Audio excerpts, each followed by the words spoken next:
Will you pray with me? Gracious God, as we have read from your word and seek a new understanding, we ask your blessing, your care, and your help. Guide us during this time of reflection. Give our hearts the peace that passes understanding, and help us to recall and find a message of hope from the Prince of Peace, Jesus Christ, Lord. Amen. Amen.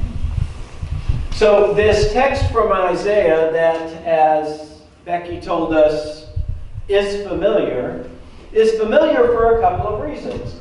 One is it sets up the statement we get later when we encounter John the Baptist. I wonder why I'm echoing when I turn that way. When we encounter John the Baptist, he says, what? Prepare ye the way of the Lord, which is echoed in Isaiah. Isaiah is our most quoted prophet in terms of prophecies of Jesus. For those that are here on Wednesdays and aren't completely traumatized by what I did to you last week, because I knew I got to turn down the gain. I'm picking up. This will only take a second, I promise. All the poor people on video are going, what? I say it'll only take a moment. I've got to find it. Wow, that was really hot. No wonder. Never touch my gain. Gain causes feedback. I'll get my voice projected enough. It's all good. Meanwhile, Isaiah is the most quoted of the prophets. And for those that have been here on Wednesday, you're going to see even more of Isaiah as we progress. But the bigger thing that is going on in this text from Isaiah is the importance of declaring Jesus. Now, because it's so familiar, sometimes we miss that. And while he starts out talking to us about crying out, the voice of the wilderness will cry out, prepare ye the way of the Lord, and we immediately go down our rabbit trails, or if you're like me and were raised on Godspell, you're just gone. Because now your brain is singing that refrain from the beginning of the show. Okay, I wasn't alone. That's good to know. Excuse me. But as the text continues, it speaks of all of our need to cry out for God. See, I was leaving so much room I didn't remember to put my Bible out.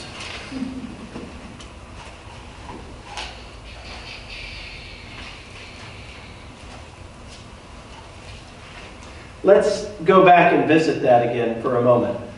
A voice says, cry out. And I said, what shall I cry? As Christians, we have this problem. When we are told to cry out, or let's make it simple, speak out for God, we ask ourselves, what do we say? See, the problem with this particular Isaiah text is it's real easy to focus in on it being about the promise of the coming of Jesus, about what John has said, or what John the Baptist has said about the preparation for the arrival of Jesus, yet it does nothing for us in terms of the admonition that says, I need to cry out on behalf of God and Jesus Christ.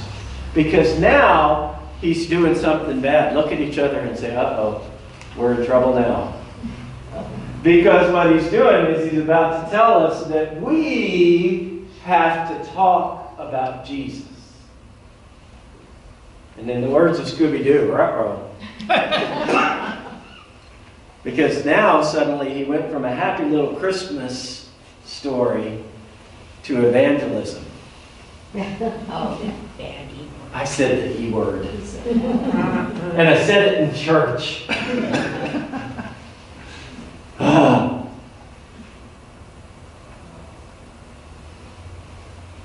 Let me say it this way.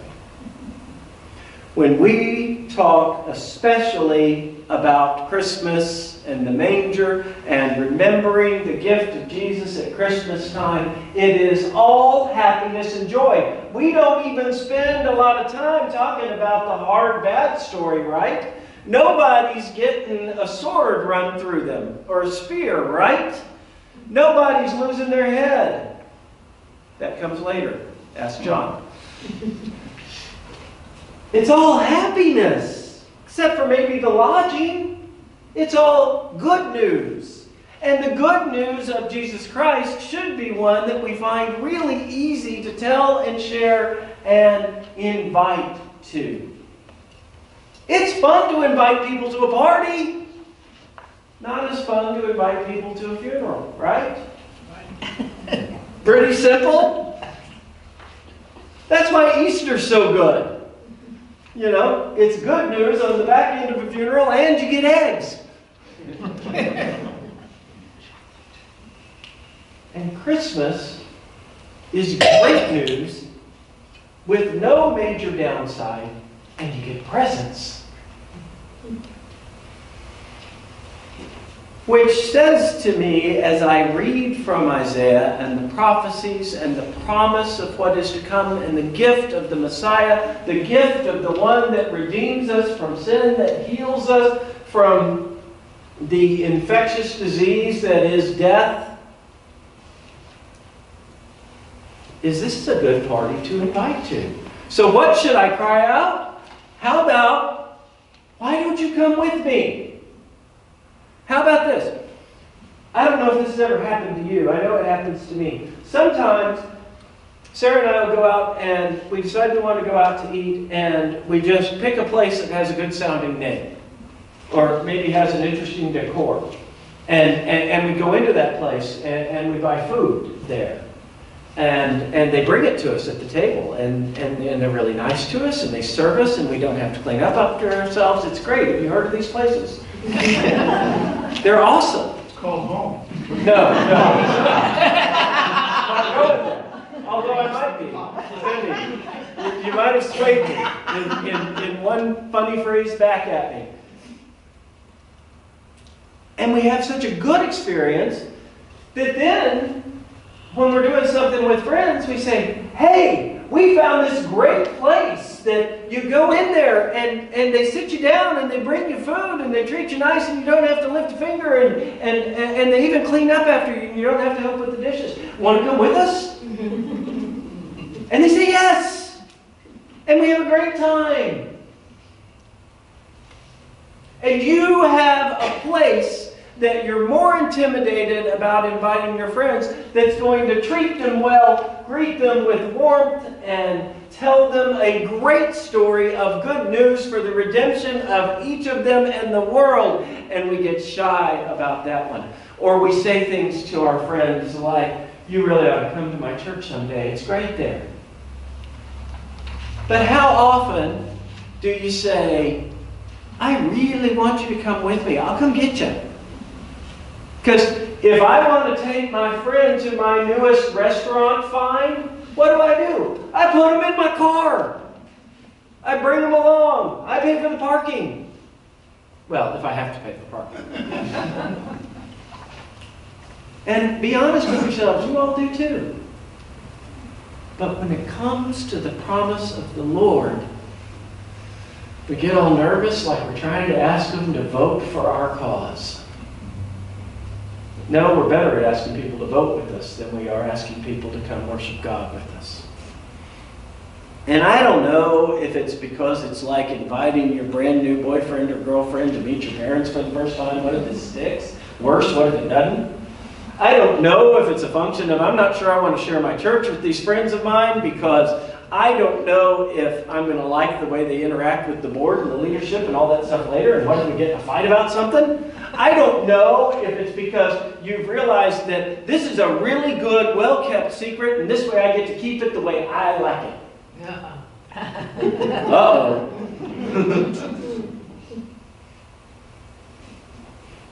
But the word of the Lord, the promise from Isaiah fulfilled in Jesus Christ, is for everyone. We do it a little different here. We know we are different from many churches, right? Thank God. We know that some people can't handle the way we do it. Let that be a challenge to you. We do it different. We're different from a lot of churches. We encourage you to ask questions. I allow you and encourage you to talk back. Go ahead, take me off track. I'll get back eventually. It's fine. And that's not for everyone. But Jesus is. And when we cry out, when we say, I have found not only good news, but a place where I'm comfortable and I get to laugh and have permission to enjoy the promise of the gospel with good people who make great food and who accept me just the way I am without condition.